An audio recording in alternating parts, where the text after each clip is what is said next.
Welcome back to మన Chourasta news channel. MRI వెంకటరెడ్డిపై Jadcherla MLA Anirudh Reddy చేసిన అనుచిత వ్యాఖ్యలను ఖండిస్తున్నాం అని Telangana revenue non gazetted association రాష్ట్ర ఉపాధ్యక్షుడు కాసర్ల శ్రీనివాసరావు అన్నారు.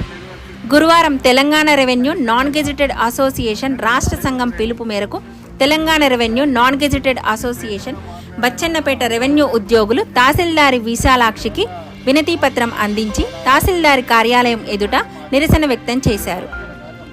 ఈ సందర్భంగా వారు మాట్లాడుతూ బాలానగర్ మండలంలోని తహసీల్దార్ కార్యాలయంలో ఆర్ఐగా విధులు నిర్వహిస్తున్న వెంకటరెడ్డిపై ఈ నెల 23న జడ్చర్ల ఎమ్మెల్యే అనిరుద్ రెడ్డి చేసిన అనుచిత వ్యాఖ్యలను ఉన్నత అధికారులకు ఫిర్యాదులు ఇచ్చి సస్పెండ్ చేయించడం, అధికారిని ఇబ్బందులకు గురి చేయడం Telangana revenue non gazetted association ఉద్యోగులం తీవ్రంగా ఖండిస్తున్నామని అన్నారు.